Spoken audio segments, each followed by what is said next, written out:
nova, ela não, aqui no sistema educacional eles só entram a partir de 5 anos de idade no sistema público, obrigatório, antes disso não. E aí a minha experiência basicamente é com essa minha filha, que está desde 2018 no sistema escolar aqui canadense, né? Então é a minha experiência que eu vou compartilhar hoje para... obrigada pelo feedback. É a nossa internet de Recife, quando chove... Eu demorei a ver você mesmo, quando estava carregando a internet. Estava um tempão aqui online, eu cadê que não aparece? Bom, então é isso. É a minha filha mais velha que está no sistema desde 2018. O que é que te fez você tá no Canadá, né? No caso, ir para o Canadá, você está com filhas aí no Canadá, né? Como é que tá esse processo, né, dessa pandemia aí no Canadá e esse processo da educação? Certo. Então, o que acontece? A gente, quando explodiu, digamos assim, a questão da recomendação de isolamento, a gente estava num período que eles chamam de umas férias escolares da primavera, que eles chamam de Spring Break, que são, aqui eles têm o ano escolar, só para contextualizar para quem não, como é que funciona, o ano escolar que começa em setembro, a gente tem as férias de inverno, que são 2 semanas no final do ano, e temos 2 semanas em meados de final de abril para início de março. Esse ano foi em março. E temos as férias no meio do ano, que são as férias de verão, que é junho e julho. Então, quando explodiu publicamente, digamos assim, a questão da pandemia, as recomendações com relação ao fechamento de comércio, etc., a gente, por sorte, estava justamente no período do Spring Break, que é justamente as 2 semanas de férias da primavera. Então, isso, de certa forma, eu acho que ajudou um pouco o sistema escolar se adaptar, porque a gente teve aula até uma sexta-feira, mais ou menos, e na quarta-feira da semana seguinte foi que publicamente se explodiu toda essa situação. Então, o sistema escolar, seja o governo do estado, o município e os distritos, eles tiveram tempo durante o que já era as férias escolares para se reunirem, se programarem e se organizarem com relação a isso, né? Então,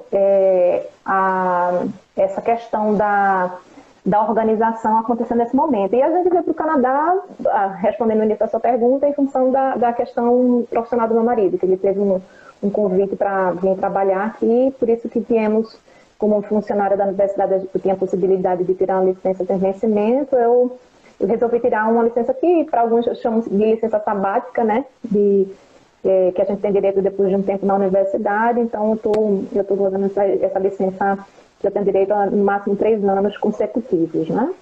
Então é isso. A introdução seria isso, depois explodido. E no teu cotidiano, né? Aqui, assim, acho que o mundo todo a gente tá nessa divisão de organização de casa,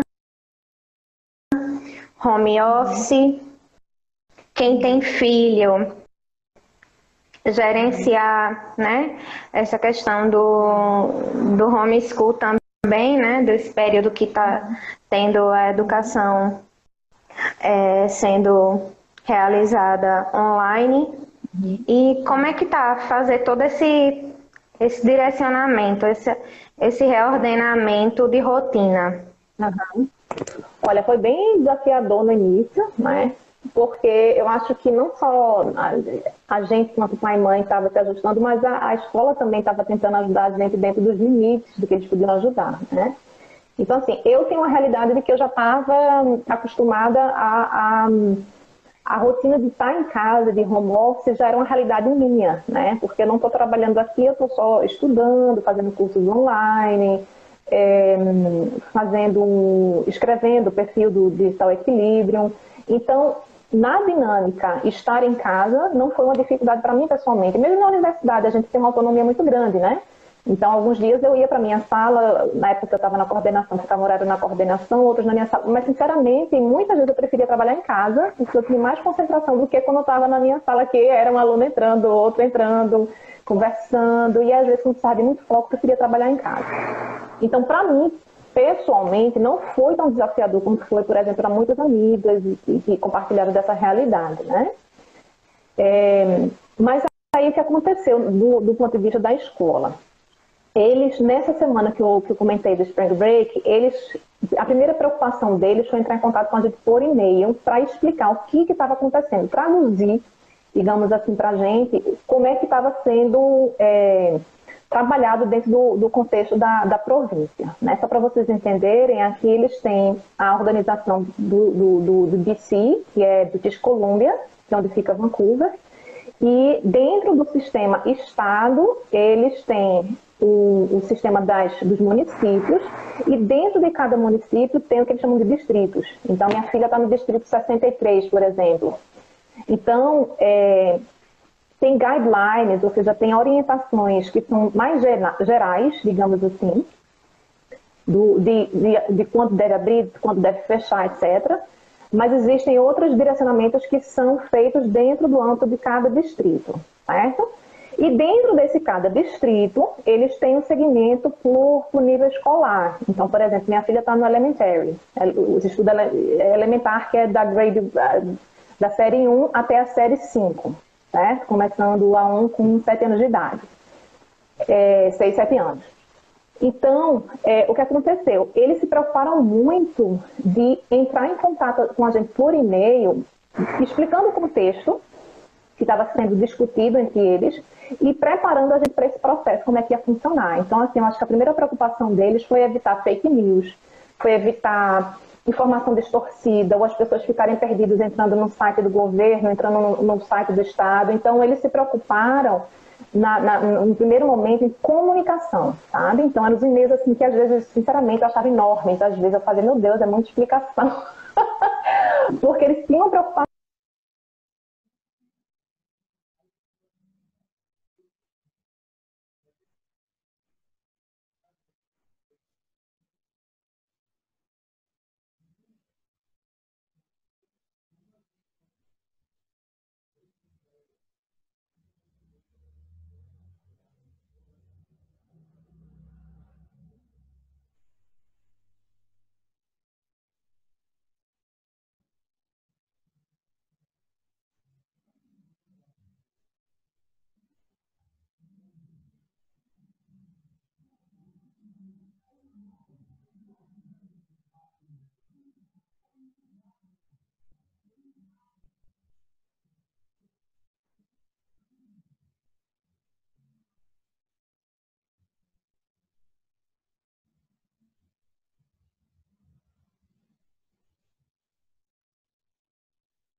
E aí, nesse Aptbooks, o que acontece? Tanto tem audiobook, quanto tem o livro para eles fazerem a leitura. E aí, nesse caso, ela fazia a indicação dos livros que eles tinham que ler naquela semana. Por exemplo, um livro por dia. Então, aqueles mesmos livros que estavam indicados no papelzinho, por escrito no e-mail, que a gente imprimiu do plano de aula, ela colocava já no sistema, de modo que a aluna, minha filha, quando ia entrar, ela já sabia que aquele livro é da segunda, aquele da terça, aquele da quarta, e assim vai. E a professora, por essa plataforma, ela conseguia acompanhar a evolução da leitura dela nesse texto, certo? Depois que ela fazia a leitura... Como é que ela consegue observar essa evolução da leitura da tua filha? Da leitura, eu digo assim, se ela completou, não a evolução da leitura no sentido de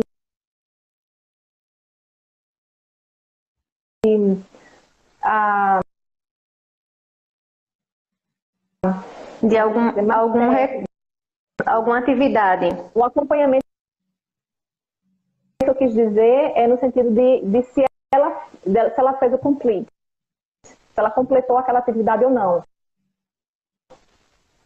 Certo?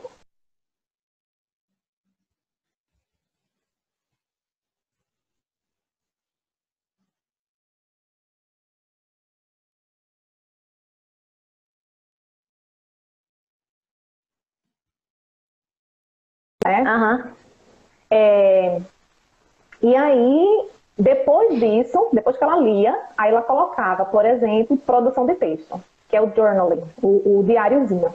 Aí o que é que ela fazia? Ela mandava dava um template, um modelinho, que eles chamam de hambúrguer, que era uma coisa que eles já trabalhavam em sala de aula. O hambúrguer é o seguinte, é que um texto ele precisa ter início, meio e fim.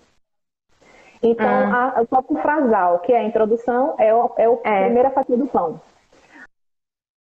Aí, a verdurinha, o hambúrguer e o molho são os três parágrafos fazendo a de conexão. documento. Interessante a conexão. Então, o que é que ela fazia? Ela usa o livro que está nessa plataforma, com as perguntas que ela coloca para ajudar o aluno a fazer a produção textual, com o modelo que eles já estavam usando antes de estruturação da produção do texto, do tópico frasal, os 3 parágrafos de desenvolvimento e conclusão.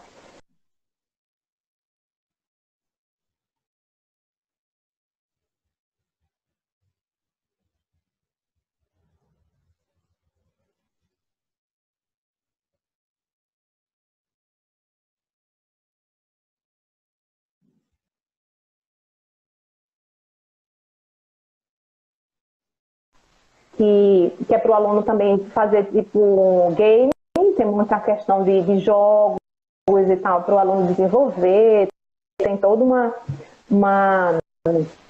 conjunto de metas para eles trabalharem, para eles evoluírem. E aí esse Reflex Math, esse aplicativo, eles já usavam no sistema escolar, que era como se fosse uma espécie de trabalho extra de matemática, como se fosse tarefinha de casa. Eles não têm um conceito aqui de tarefinha de casa no Brasil, porque eles ficam na escola 6 horas durante o dia, né? Eles ficam de 8h40 até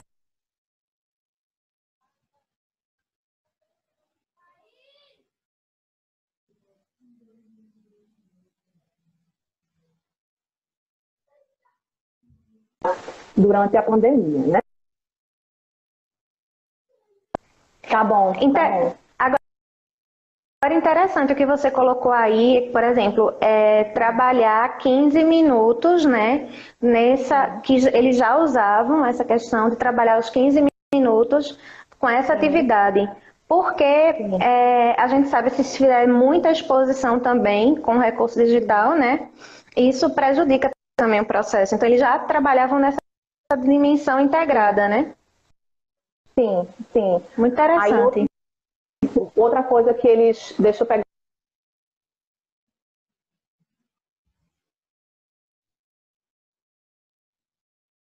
de começar, que era sobre... não sei se seria ciência de natureza, mas eles estavam acompanhando o ciclo evolutivo de coelho. Tinha aquele ovinho pequenininho, codorna. Eles tinham uma prática com o tal desse ovo de codorna que toda semana era filme que a professora fazia, era slide para mostrar o nascimento desse bichinho que estava dentro de uma estufa que ela estava guardando. Então, estava na escola, levou para casa e ficou dando para os meninos. E aí, em cima dessa filmagem que ela fez, o que foi que ela começou a fazer? Ela começou a pedir, eu acho super interessante, a parte de matemática, eles estavam trabalhando com identificação de padrões. Padrões, sequências, agrupamento, 2 em 2, count by 2, count by 5, e identificação de padrões, o que é similar, o que não é.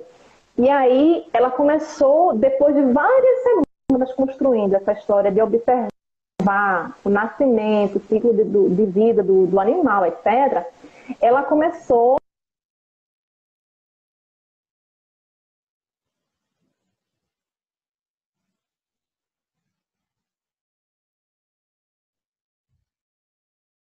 da plumagem do animal. É a mesma construção, digamos assim, a partir das experiências que eles já estavam tendo antes, entendeu? Então, um laboratório, né?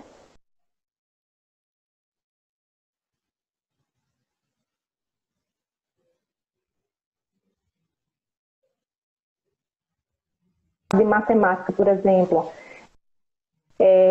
como eles vinham trabalhando com a questão do dinheiro, então eles fizeram um jogo de desafio de você achar um suspeito. E aí ela manda esse arquivo em PDF, a gente imprime em casa, e cada dia ela vai ter que fazer uma atividade de soma, no outro dia de subtração, e aumentando o nível de complexidade. Hoje ela vai descobrir quem é o suspeito que roubou o dinheiro do banco X. Então eles usam muito esse tipo de jogos, e aí não são jogos online, tá? Isso é só um projeto em gamificação. Exatamente. E aí essa gamificação que eles fazem dessas atividades relacionadas aos eixos que eles estão trabalhando naquela semana, esses são modelos que eles usariam em sala de aula, aí eles mandam um arquivo em PDF para a gente imprime e o aluno faz com a gente. Uma outra coisa que eu achei interessante, assim, fazendo parênteses disso também, é que eu, por exemplo, meu marido, a gente tem um equipamento de computador sobrando. Né? Ele trouxe o computador do trabalho desses pais que não tinham condição até então de ter internet em casa, porque a gente também é um país rico, desenvolvido, mas nem todo mundo tem acesso à tecnologia também. Claro. Né? Então, são realidades diferentes. Então, e aquele que evolui, que lê com mais tempo, aquele que já faz bem rápido. Então, tipo, ela tem que ir elaborando as estratégias didáticas, né? E ela precisa dessa devolutiva. Aquilo que eu tenho que dar devolutiva para a professora na terça-feira, por exemplo. Então a gente vai priorizar tal coisa, porque isso aqui a gente precisa mandar a foto para a professora. E as devolutivas, basicamente, como é que é a dinâmica que a gente está fazendo para ela? Foto e vídeo. Então, ela pede para a gente tirar foto, literalmente, do papel da atividade, do journal, por exemplo, da escrita. Uma foto, que era de identificação de padrões, a gente tirava as fotos do que eles faziam de cada semana. Então, padrões similares, padrões com arte, padrão com pedras que você achou no quintal, etc. A gente mandava uma foto da arte de cada dia, com peça de Lego, enfim, elas iam criando os padrões. No último dia, ela pediu para a gente fazer um vídeo. E aí a gente fez um vídeo para identificar na nossa vizinhança quais eram os padrões de números decrescentes e os que eram crescentes e decrescentes, os padrões de cores, os padrões de tamanho, os padrões do tamanho da janela. Então, depois de passar uma semana trabalhando com tal do padrão, a gente encerrou a atividade com a própria aluno identificando o ambiente dele e os padrões. E aí a gente fez um vídeo e mandou para ela.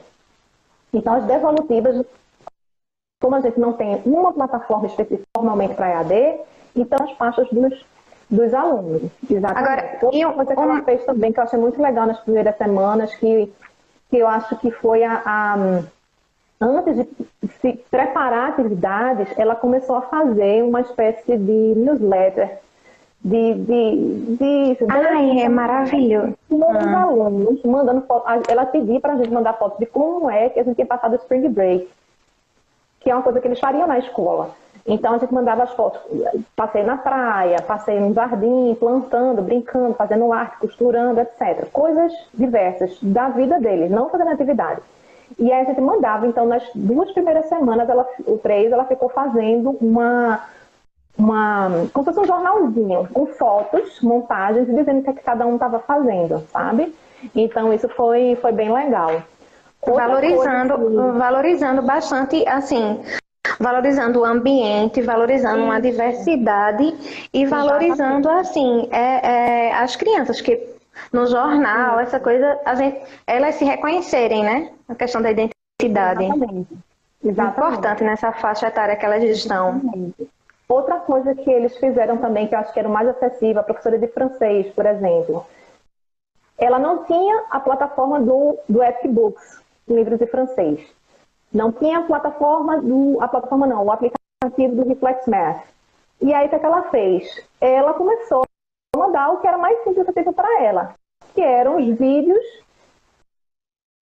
o link do vídeo, mandava para a professora da turma, o link do vídeo, e a gente clica no vídeo, abre aquele hiperlink, e aí, no meu caso, eu faço streaming para a televisão do celular, e aí vou acompanhar, digamos assim, a dinâmica tem sido realmente esse mix de referências. Muito bom. Tu acha, Juliana, nas pesquisas fazendo sobre a questão sobre a dimensão socioemocional, né? Eu vi que o Canadá, ele já tem há um bom tempo, né? Desde 2009, isso na proposta dele pedagógica, que é diferente de nós, né? Que da BNCC, que só agora há pouco, e é muito mais focado para a questão só da educação infantil e não em outras modalidades de ensino. Tu achas que essa dimensão socioemocional, ela de uma certa forma influencia nesse processo de como é que está sendo vivido, de como é que está sendo elaborado essa questão entre os pais, né, vocês, e as crianças? Sim, sim. Eu acho que começa com esse suporte emocional que eles estão preocupando-se com o pai primeiro, né? Uhum. O pai está vivenciando isso. A preocupação deles entrarem em contato com os alunos, né? Então, por exemplo, depois dessa dinâmica das 2 semanas do newsletter, em que eles viam o que é que os colegas estavam fazendo, como é que eles estavam vivenciando isso, eles começaram também uma outra iniciativa. Eu acho que já pensando nisso, porque eles sentem saudade, não é só da atividade da escola, eu acho que é o que eles menos sentem falta, para dizer a verdade, né? O que eles sentem falta é dos amigos. E aí, o que eles fizeram? Eles, acho que na segunda semana, começaram a organizar reuniões online num aplicativo da Microsoft, eu acho que é o Meetings, que é gratuito. É tipo um Zoom, né? Que tem salas de encontro. Eita, devo colocar depois para a Dora, né? Para vocês, aliás. Não, o Meet acho que é do Google, né? É o Meet. Então, se for o Meet, é do Google. Então deve ser outro. Um outrozinho. É da Microsoft. Eu vou olhar aqui para colocar para vocês depois. Tá. Bom, mas o fato é que é gratuito e aí eles mandam o link. Ela manda, na verdade, primeiro uma planilha no Google Drive para a gente preencher. Coloca várias opções de horários para a gente. Sempre explicando antes como é que ia funcionar, mandando o link para a gente salvar, etc. Teams, isso, obrigado, Danda. Teams. Aí, Rô, obrigada. Aí a gente fez um download, etc. Ela organizou tudo direitinho, mandou o link pra gente antes. E aí depois ela percebeu que ficou meio confuso, porque alguns juntos nesse barco, estamos aprendendo juntos, estamos aprendendo. Então a gente nunca ficou numa sensação de pressão, entendeu? Inclusive ela disse literalmente no início, vocês não precisam se preocupar em assumir o papel da escola, vocês são pais que estão nos ajudando a manter, de alguma forma, a escolarização dos filhos de vocês, mas vocês não precisam se preocupar em assumir completamente esse papel, né? Então, acho que é bem diferença. Mas voltando para o Meetings. E aí, o que é que ela fez? Organizou, primeiro, na primeira semana, uma coisa bem intuitiva, e na segunda ela fez uma planilha no Google Drive, e aí a gente via, toda segunda-feira, junto com o plano de ensino, ela manda também essa planilha, e a gente coloca, ela faz encontro com 4 alunos de cada vez. Ela e mais 3 alunos. E aí é engraçado, eu quero olhar aquele papel da professora, porque eu quero ver qual horário minhas amigas vão estar. Então, na segunda semana, já se ligou que ela podia escolher, entendeu? E aí eu disse, tá bom, filha, venha aqui e escolha. Eu quero esse horário das 10 da manhã, ou eu quero esse horário das 14. Então, ela colocou também várias opções, ela sempre intermedia o encontro. O pai e a mãe não entram nessa história. Coloca o fonezinho no filho, é o encontro da professora com as 3 amigas dela. Nada de papai e mamãe se metendo, entendeu? Amei. E aí... Like pra ela, amei. Sempre tem um momento de acolhimento, de como eles estão. Como é que vocês estão? Como é que vocês passaram essa semana? O que é que teve de diferente? Teve alguma arte que fez? Cada um elemento do que eles fizeram naquela semana. Então, uma fez não sei o que lá de argila. A outra fez não sei o que no leg, a outra cortou o cabelo, a outra fez costura, que eles têm aula de costura aqui. E aí cada um vai dizendo uma coisa que fez. Depois, que eles estão bem relaxados, que eles conseguem ver um ao outro, aí ela faz uma atividade bem lúdica de matemática. Entendeu? Mas bem suave, eles nem percebem, assim, sabe? Ela faz uma coisa bem game mesmo, assim, muito Uhum. 20 minutinhos, não mais do que isso. 20 minutinhos ela encerra a reunião, pronto, beijo, abraço. Na segunda-feira ela já sabe que tem outro encontro com outras amiguinhas que ela vai poder escolher quem são essas amiguinhas, entendeu? Caramba! Então, isso foi uma experiência que eu achei bem interessante, sabe? Porque você vê por tudo que a gente conversou, é ligação da professora para a gente, é ligação para a criança, é encontro com os amiguinhos na vendo, ouvindo, né? Descobrindo como é que cada um tá. Então, assim, eu acho que realmente eles têm uma preocupação muito grande nisso, né? Na prática de sala de aula já existia muito isso, meio interdisciplinar, mas aqui nessa dinâmica, no contexto de pandemia, eles estão tentando fazer dessa forma, com esses encontros, né? E tem ajudado, porque eu acho que ela fica já ansiosa, ela já sabe que segunda-feira é o dia que eu vou escolher para fazer minha reunião com meus amiguinhos na terça, entendeu? Então, ela já é uma forma de manter preencher um pouco esse vazio da saudade, né? Dos amigos. É verdade. E da rotina, né, que ela tinha na escola, né, e não criar uma ansiedade, mas criar justamente um entusiasmo, uma energia que sabe que tem aquele encontro.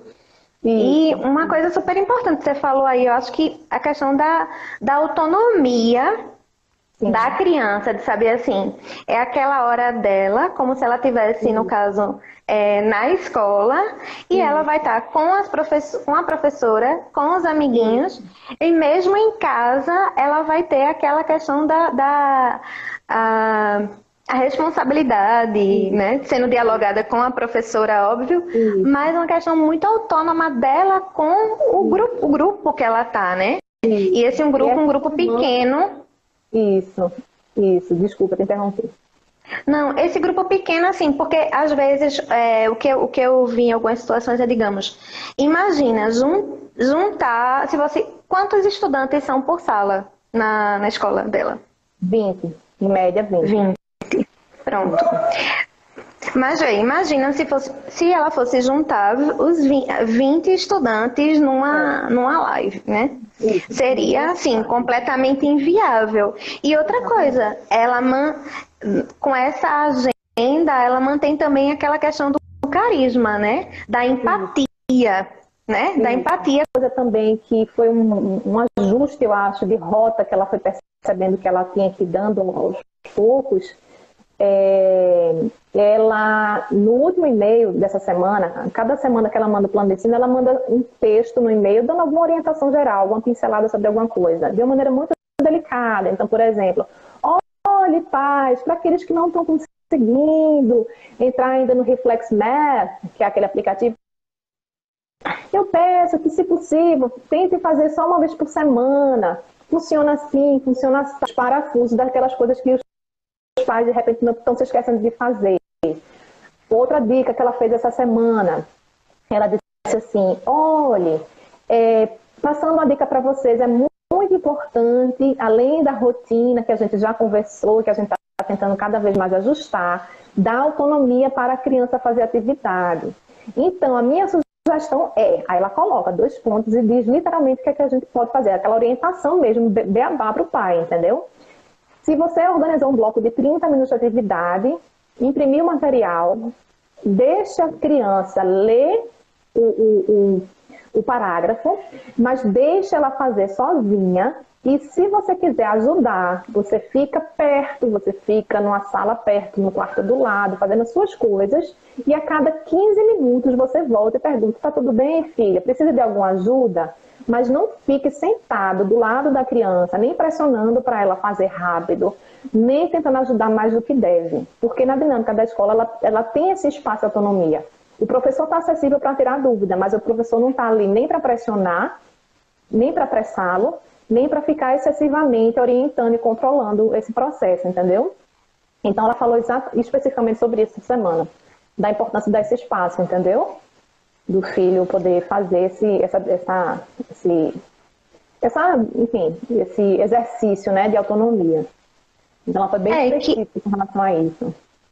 que assim, que deixa vocês mais tranquilos e não deixa, como você já tinha falado antes, de tipo, você não está fazendo o papel da escola, né? Isso, Você está auxiliando a dinâmica do processo de escolarização dela, nesse momento que é sim, pontual, sim. e ela está com a sua dimensão. Agora, Juliana, tu acha que se, por exemplo, se a escola ela já não, se ela não tivesse esse percurso, né? Porque o que você me falou todo esse tempo é que muita coisa na escola ela já existia a formatação. Algumas coisas é que foram sendo ajustadas e pouco a pouco ainda estão sendo, né? Tu acha que se a escola ela não tivesse ainda esse negócio dos games, de tudo, estaria dessa maneira? Olha, acho que não. Acho que não. Acho que para eles a transição foi um pouco mais fácil, porque eles já tinham esse exercício de autonomia, esse exercício de produção textual, por exemplo, de manipulação dessa plataforma do ReflexMath, por exemplo, que é o de matemática. Ela tinha um horário de 15 minutinhos, acho que antes do jantar, que ela fazia com o pai. Então, ela já sabe logar, coisas simples que ela já faz na escola, a gente deixa ela fazer. Então, uma vez que eu ensinei um simples logar, ela já sabe. Então, eu deixo um post-it com o login do computador para ela, eu deixo o login da plataforma e ela já sabe entrar. Então, uma vez que eu fiz com ela, ela faz o resto. Então, assim, eu acho que principalmente o caso dos filhos da gente aqui no Canadá é que as crianças na escola têm um papel ativo. Então, por exemplo, coisas aparentemente simples, a visão do leigo, mas, por exemplo, os recicláveis da escola, a arrumação da sala, não vem como era na escola da minha filha particular, de classe média, média alta, em Casa Forte. E você tem o faxineiro lá para limpar, entendeu? Não é um funcionário. Acho que uma vassourinha, uma pazinha dentro da sala de aula. Os recicláveis são os alunos que separam em sala de aula e depois, a cada dia, 2 alunos pegam o bin, ai meu Deus, tem coisa que eu não vou lembrar em português, mas a cestinha de plástico para levar para os recicláveis. Ela me falou também que a professora de música, ela anda com um carrinho. Mãe, parece aquele carrinho do hospital os instrumentos para levar para a sala da gente, para aula de música. Porque nessa escola que ela está, a aula de música é na sala dela. Então, tem o transporte do instrumento a cada aula. Então, os alunos têm uma cultura de que o espaço da sala de organização, de manutenção, então eles têm um conceito muito grande de cuidado do seu espaço, de participação na organização daquilo dali, e eles são reconhecidos por isso. Então, eles se sentem orgulhosos de ter autonomia e se sentem orgulhosos e empoderados de poder ajudar e participar daquele processo de organização, entendeu? Ô, meu Jesus, Danda, não fale isso. E aí, mamãe, compre tecido para mim, compre isso, compre isso, compre isso. Aí ela fez, eu disse, olha, você vai, na hora que mamãe não precisar da mesa, da sala, você pode usar. Você corta, organiza, mas depois você limpa e organiza. Às vezes ela fica com preguiça, lógico, de fazer. Mas aí, o que é que eu reforço? Filha, é como na escola, é a mesma coisa em casa. A casa é de todos nós, então todo mundo arruma. A escola é de todos nós, e você sabe que todo mundo, não, dá um scratch, filho, faz tudo só. O guarda cola quente, guarda isso, isso e isso, bota tudo em cima, pega a pazinha, varra aqui embaixo, limpa, não. Nem sempre é as mil maravilhas, às vezes tem que ter uma prestação do negócio. Claro. Mas assim, o que eu quero dizer é que reforça a cultura, porque a gente não tem empregado em casa, a gente não tem um funcionário que limpa na escola. Então, em cada espaço que ela está, não só no escolar, mas, entende? Vai reforçando a ideia. Na igreja que a gente frequenta, não tem um funcionário para limpar a igreja, tem um rodízio das pessoas que fazem a limpeza da igreja uma vez por semana. Entende? Do cuidado, diversidade, em todos esses aspectos. Entende? A gente tinha ainda mais diversidade. A gente tinha alunos que eram refugiados da Síria, tinha alunos que era First Nation, que são os indígenas. A gente tinha alunos de língua não inglesa, que eram minha filha, mais outra brasileira, uma colombiana. Então, eles tiveram que aprender a valorizar e a conviver, tirar o melhor da diversidade. Porque você não tem nas escolas públicas canadenses aquela imagem de 20 aluninhos loirinhos de olhos verdes, entendeu? Você, na verdade, tem gente do mundo inteiro que se reflete no espaço da sala de aula. E aí eles acabam precisando aprender a lidar com essa diversidade, sabe? Nesse aspecto do apoio emocional que você falou, por exemplo, eu percebo muito assim, eles ensinam aos alunos desde pequeno o conceito do personal space. Então, tem uma aluna da sala dela que ela faz, mamãe, fulana, a gente precisa sempre estar atenta a respeitar o personal space dela. Não sei se ela tem algum espectro de autismo, mas ela, às vezes, ela sai um pouco da conexão com os colegas, ela fica no mundo dela. E aí ela tem um espaço que ela decorou do lado de fora da sala, uma banquinha, que ela tem algumas coisas que a professora deixa ela brincar. Então, os alunos incluem ela nas atividades. Ela faz atividade com todo mundo normal, certo? Mas quando ela começa a ficar nervosa, quando ela começa a entrar no looping, e aí eles não entendem o que é, mas eles entendem que a Sofia precisa do personal space. Respeita a Sofia. Então, ninguém pressiona ninguém, sabe? E aí a professora conduz ela para esse espaçozinho do lado de fora, ela se acalma, ela fica fazendo a atividade dela sozinha. Quando ela se regula, e aí a professora dá algum tipo de assistência, não sei exatamente como, aí ela volta para a sala de aula. Então, eles têm esse entendimento que somos diferentes e que a gente precisa respeitar o personal space, sabe? E do ponto de vista, assim, de educação socioemocional, além das práticas em sala de aula, eu percebo também que eles conseguem fazer muitas assim, semanas temáticas, sabe? Então, por exemplo, quando é a semana temática do Valentine's Day, que seria o Dia dos Namorados Brasileiros, mas que aqui é um conceito bem diferente. É meio que assim, você faz cartãozinho para os seus amigos, para os seus professores. Seu Valentine é qualquer pessoa que você tem carinho, amizade, afeto, isso. Então eles fazem uma programação que você vê que vai da decoração de coraçõezinhos que eles vão fazendo, fazem um painel de arte, com toda a arte dos alunos da semana. E aí os livros que eles vão ler sobre aquela semana na live, a importância e a quantidade de bibliotecas públicas que a gente tem. Então tem a biblioteca da cidade, na cidade minúscula que a gente mora, e tem uma biblioteca dentro da escola. E eles fazem atividades indo para a escola, eles sabem pegar o livro, eles sabem devolver o livro, eles sabem procurar o livro, eles sabem localizar. E aí, na semana que estão trabalhando o Valentine's, por exemplo, os livros são dentro daquela temática do Valentine's. Na semana que foi a Semana da Terra, que foi quando a gente já estava nessa semana, nesse período de pandemia, os 5 livros da semana que a professora indicou lá naquela plataforma que eu falei do EPIC, eram todos livros sobre a Terra. Um dia sobre a natureza, outro dia sobre animais, outro dia sobre o mar, etc, etc. E aí, obrigada, Marcos. Então foi tudo bem assim, a gente percebe que essa preocupação com a leitura e com a educação emocional são duas coisas assim, Renata, que eu destacaria, sabe, que eu percebi claramente aqui. Autonomia e responsabilidade maior, o volume e a quantidade de livros que eles leem por semana é muito maior, o hábito de você frequentar a biblioteca, pegar livro na biblioteca, entende? É uma coisa que é muito mais intensa, mais ampla e mais acessível de qualidade, gratuitamente. Então, no Brasil, eu tinha aquela sensação de que eu que tinha que comprar o livro na Livraria Cultura, Livraria da Praça, e montar uma biblioteca em casa, porque na escola da minha filha não tinha biblioteca, mesmo sendo uma escola de classe média. Entende? Um coração de casa forte, super tradicional. Mas que eram os livros que eles gostavam de terror, porque eu não sabia quem fazia curadoria daquilo dali. E com aquela restrição e com aquele limite, né, digamos.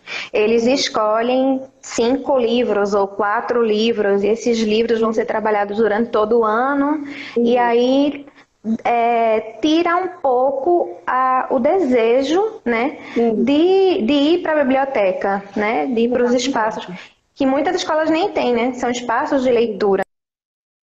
Né? Porque tem que ser por metro quadrado, analisada a biblioteca. Não sei aí no Canadá, mas também deve ser essa questão, né? Em relação ao espaço, precisa ter um espaço. Tudo, mesmo em pandemia, anti-bullying também, eles têm de suporte emocional, campanhas, cartazes, é um tema que sempre está passando do famílias e vai se reforçando mutuamente. Mas a coisa do pedir desculpa, sabe? Eles têm até eles brincam até que o canadense, até quando ganha uma competição de esporte, uma Bianca, eu ganhei o primeiro lugar esse ano e todo mundo ficou fazendo piada aqui no Canadá uma semana, porque até quando você ganha no esporte, merecendo, você pede sorte, que eu só podia ser uma canadense, né? Então, eles têm muito essa cultura de... É automático, sabe? E você vê que a escola reforça esse processo de não é? Dura. As orientações são gerais para todas as escolas, a distorção das escolas. Não entendi muito bem, Dura, o que você quis dizer. Se as orientações são gerais ou se são a distorção de escolas, como aqui no Brasil. Olha, eu tive experiência de 2 escolas, né? Posso falar por essas 2. E esse enfoque na autonomia, ter biblioteca na escola e incentivo formal do nível de leitura, a qualidade das bibliotecas, educação emocional e educação para autonomia, e isso eu percebi nas minhas 2 experiências, tanto aqui em Vitória quanto em Winnipeg, tá? Então, das minhas 2 situações, sim, e ambas são do sistema público, né? Eles têm uma certa autonomia e algumas ações muito específicas dentro da província, então você vai ter diferenças da província aqui, de Manitoba e de British Columbia, por exemplo, mas são as guidelines gerais, elas perpassam em todas elas, né? Enfim. Dana estava perguntando se tens alguma informação sobre a questão do ensino superior, se tem alguma dimensão aí, como é a diferença? Não sei te falar da educação superior, não. Eu só sei que o pouco que eu vi, assim, rapidamente de informação no Facebook, no YouTube, de algumas notícias, foi que eles fecharam de imediato quando teve a recomendação oficial do governo. Então, eles não tinha aquela coisa assim, eu sei que no Brasil, por exemplo, as universidades tiveram cada um posicionamento, ficou uma discussão, eu tenho um primo que passou na USP e passou numa faculdade particular lá em São Paulo, que a particular continua tendo aula. Aqui não foi assim, não. Não importa se você é público, se você é privado, enquanto universidade. Se o governo federal determinou que escolas, universidades devem ser fechadas, isolamento social vale para todos. Cada um procure o seu... Eles prezam por essa turma diversificada, né? Até de culturas, né? De vários países, tudo. E que entra várias dimensões, né? De cunho religioso, da língua, tudo, que ela convive. Então, assim, tu sabe se também em relação a essas outras culturas, quando tem essas turmas diversificadas, se eles também trabalham alguma coisa em relação a essas culturas ou só, de repente, pode ser que surja, né, pontualmente na sala, alguma coisa assim. A experiência que aconteceu foi o seguinte, lá em Winnipeg, que era outra cidade que a gente morava, a turma era mais diversificada do ponto de vista internacional. Um mapa, eles faziam um desenho da bandeira, tinha que localizar no mundo, era a área acho que de geografia, digamos, né? Seria a nossa geografia. Tinha que localizar no mapa, tinha que fazer o desenho da bandeira, tinha que falar de um elemento da natureza que fosse mais chamativo. Então, por exemplo, ela colocou a floresta amazônica, o animal mais marcante do Brasil. Era um elemento bem simples, assim, mas que eles tinham que retratar esses elementos chaves, digamos assim, do seu país. E aí teve Síria, Brasil, Irã, Canadá, Colômbia. Então, o que eu achei interessante foi tanto a visão de mundo delas, né, quanto entender que cada um tem uma cultura e um background diferente, né? Então, acho que essa cultura do respeito, digamos, à diversidade, eles conseguiram, nessa atividade, por exemplo, trabalhar, né? Mas eles são muito laicos também, assim, sabe? Existe a cultura do respeito, mas ao mesmo tempo não existe, por exemplo, formalmente ensino religioso, mas ela tinha, por exemplo, colegas que usavam burca. Burca não, desculpa, sário.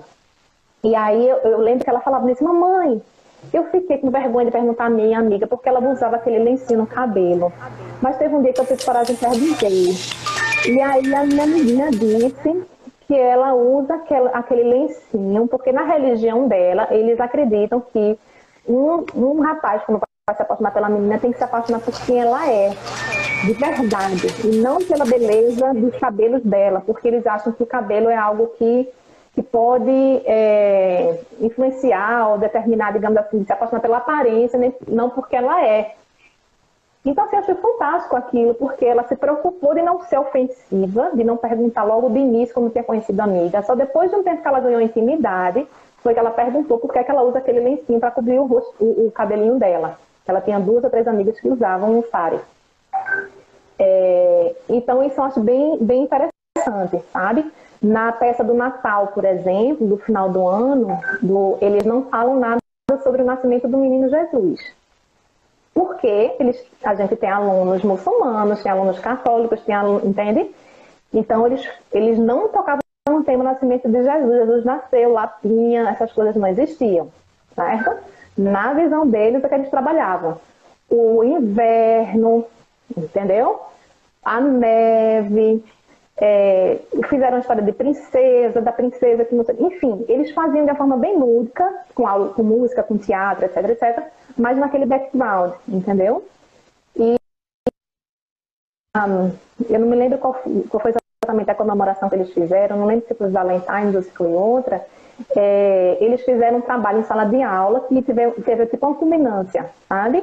Depois de todas as semanas de trabalho, eles fizeram atividade no ginásio da escola em que eles apresentavam, foi Valentine, sim, foi Valentine no ano passado na outra escola. Questão de gênero, existe não, eles entendem que, sabe o que a minha filha disse quando ela vê a bandeira coloridinha?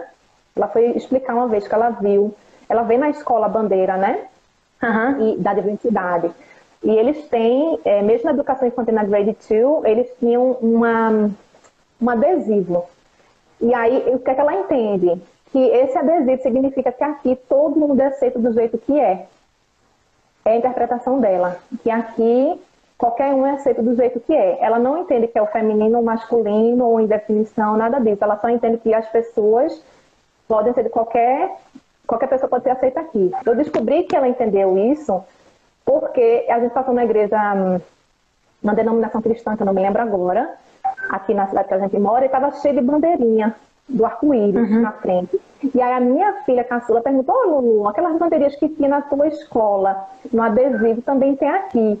O que significa essa bandeira? De que país essa bandeira, Lu? Não é nem do Brasil, do Canadá. Aí ela fez a bandeira que significa que qualquer pessoa, de qualquer lugar e de qualquer jeito é aceita aqui. Qualquer pessoa que for diferente, não importa, é aceita aqui. É isso que significa essa bandeira, Bibi. Entendeu? Caramba! Traz ela para ela dar aula pra gente. Traz ela que ela vai dar aula pra gente. Vai dar aula para muita gente. Pois é. Então, assim, e existem campanhas aqui, inclusive, eu vi uma vez um cartaz dizendo sobre os professores, acho que era a Associação dos Professores do Estado. Aqui você pode ser o professor que você quer. Aí tem uma foto de uma professora com piercing, o cabelo meio roxo e raspado, por exemplo, entendeu? Então, se você não precisa fazer de conta, pois é, Ju, que você... Estamos aqui, sonho de sociedade. Então, existe de fato essa cultura de que você precisa aceitar o que é diferente. E aí também dá liberdade. Se você tem uma convicção religiosa que você não aceita essa abertura, digamos assim, existem as escolas tradicionais católicas, sim, existem 2 católicas enormes na cidade que a gente morava, existiam as escolas católicas menores que eram vinculadas às paróquias, existem escolas muçulmanas, entende? Mas eram muito pequenininhas, vinculadas normalmente àquela igreja, àquela determinada igreja, digamos assim, aquela religião, né? Mas o sistema público não se trabalha com essa questão. Para eles é uma coisa take for granted já, entendeu? É uma coisa que é tida como certo. Então, assim, é o reflexo da sociedade canadense. Então, se a gente aceita a diversidade de gênero enquanto sociedade, o casamento é legalizado, etc, etc, na escola as crianças já têm que entender que as pessoas se respeitam como elas são. E é assim que a gente entende enquanto sociedade. Então, mas é uma coisa que não é uma, como algumas pessoas pensam, que é uma doutrinação, que eu vou ensinar você, que você... Pelo menos eu não percebi até esse momento do professor e da escola se comunicar bem com os pais e a gente ter um senso de comunidade, sabe? Então, assim, eu acho que eu percebia muitas vezes a relação pelo próprio sistema, no meu caso, da minha experiência no Brasil, que era o sistema particular, né? Eu não sei na realidade do sistema público, mas no sistema particular eu via muitos pais, assim, como a escola como um prestador de serviço. Estou pagando, entendeu? Aquela coisa da Lady Kate, não sei, vou revelar minha idade agora aqui, mas tinha um personagem de um programa de humor na Globo, que era a Lady Kate, que ela dizia, estou pagando, ela falando até errado. Então essa cultura de que estou pagando, quero ter o serviço prestado, não me arrume trabalho, não me arrume problema, porque se eu estou pagando para a escola para ela ocupar o meu filho, entendeu? Não me arrume mais coisa para eu fazer, porque eu já estou pagando para você fazer trabalho para mim. Isso é uma coisa muito difícil de a gente lidar, né? Porque se o pai encara a escola como prestador de serviço, ele não encara como... Por que eu tenho que ir naquela reunião? Por que eu tenho que participar do processo de educação se eu não encaro a escola como uma comunidade da qual eu faço parte e que ela precisa de mim, entende? Uma barreira que já começa tendo um contexto muito diferente daqui. Então, acho que, assim, o que é que a gente pode fazer, talvez, dessa experiência e replicar aí? Eu acho que tentar construir um diálogo, um espaço em que o professor e a família se comuniquem mais, sem o professor ter aquela postura nem de sabe tudo, nem o pai ter a postura de que eu estou pagando por um serviço que quer que seja prestado sem me arrumar problema e mais trabalho, entende? E criar espaços de mais diálogo, de mais escuta. Porque, assim, eu, por exemplo, na escola da minha filha, muitas vezes eu fui taxada como uma sindicalista, entendeu? Porque eu me juntei mais 5 pais para fazer uma cartinha, lógico que eram 5, 4 eram professoras da UFPE, e a gente fez uma carta, quando mudou a gestão da escola, para expor quais eram as coisas que a gente não estava concordando com a escola. Mas, assim, a gente era meio que uma minoria, entende? Daquele processo, porque a escola também se colocava num papel de que ela era a provedora do serviço, e se você estiver incomodado, que você se mude, que vá para outra escola que você quiser.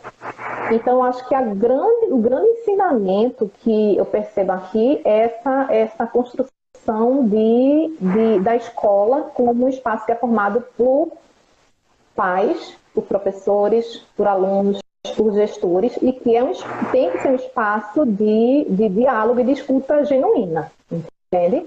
Então, aqui, por exemplo, na escola da minha filha, em particular, na outra não tinha, mas aqui tem uma de pais. Então, a Associação de Pais faz eventos, a Associação de Pais faz rifa, faz isso, faz aquilo, faz feira, para arrecadar dinheiro, para fazer tal coisa, tal melhoria, etc, etc. Então, existe uma preocupação, isso pré-pandemia, né?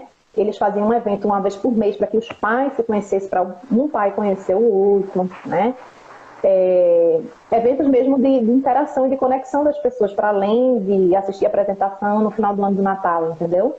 Então, acho que criar iniciativas, qualquer uma que seja, dentro da realidade da escola pública, da escola privada, eu sei que em algumas realidades vocês vão encontrar mais resistência, seja pelo pai que acha que estou pagando pelo serviço, ou o pai que não quer participar da atividade da escola porque não entende a importância da escola. Mas eu acho que se vocês quebrarem a cabeça enquanto rumo de educação, enquanto professores, pesquisadores, para pensar o que é que a gente pode fazer para a gente ter mais espaço de diálogo, de construção, de interação genuína, de diálogo de comunidade, eu acho que isso faz toda a diferença, entendeu? Porque aí você consegue ter um espaço de que as pessoas se sentem mais pertencedoras, entendeu?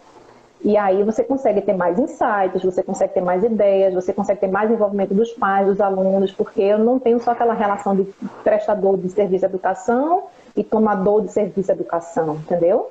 Mas de pessoas que fazem parte do mesmo barco, que estão com o mesmo objetivo, né?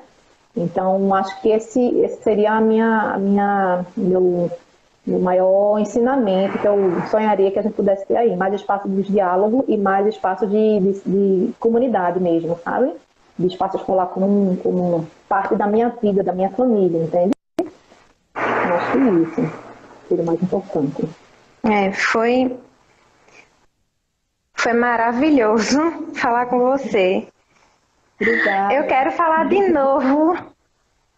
Eu quero falar sobre leitura, eu quero falar sobre essa coisa que é encantadora, a questão. Eu sou apaixonada por biblioteca, então, para mim, se eu pudesse, eu morava dentro de uma. E a questão da leitura, para mim, eu acho assim, esse trabalho que eles fazem de letramento, né?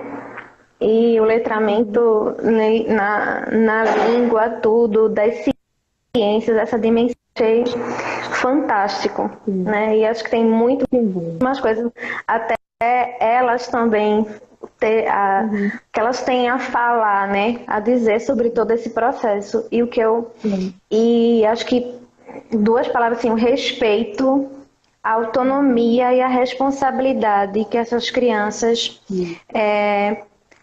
estão desenvolvendo é algo esplêndido. E que o conhecimento delas só se fortalece mais ainda com essa dimensão, né? Dessa autonomia, desse respeito, dessa dimensão do coletivo, né? De não ter parece essa brincadeira que você dizia da tenista de pedir desculpas, mas é algo que, assim, a competição, ela também gera, né, um estresse muito grande, né? E assim, é encantador poder ver essa dimensão. E é todo afeto, né? E que a gente percebe o cuidado. O que eu achei mais interessante também, tudo é interessante, é o cuidado, né, de toda a equipe, né, de toda a gestão escolar com os pais, né, com o processo da criança, esse respeito, né, e não é colocar inúmeras atividades. Não é isso que garante essa dimensão de conhecimento, né? Mas é seguir esse ritmo, seguir essa questão de saber que os sujeitos são diferentes, né? Marcos está pedindo para fechar, você falar um pouquinho do seu trabalho, Juliana. Tá certo. Joia, vai ficar no YouTube, né? Tá bom, Marcos. Então, meu trabalho aqui no Instagram, digamos assim, né? Trabalho entre aspas. O meu projeto aqui no Instagram, eu escrevo sobre equilíbrio digital. Então, o perfil é digital e que é nada, né, Marcos? E para que as pessoas resgatem a capacidade de interagir face a face, né, que é uma preocupação que tem acontecido principalmente nos Estados Unidos e agora também aqui no Canadá, de alguns jovens que estão perdendo algumas habilidades. Tem muita coisa para aprender, aprendemos muita coisa hoje, ficamos extremamente curiosos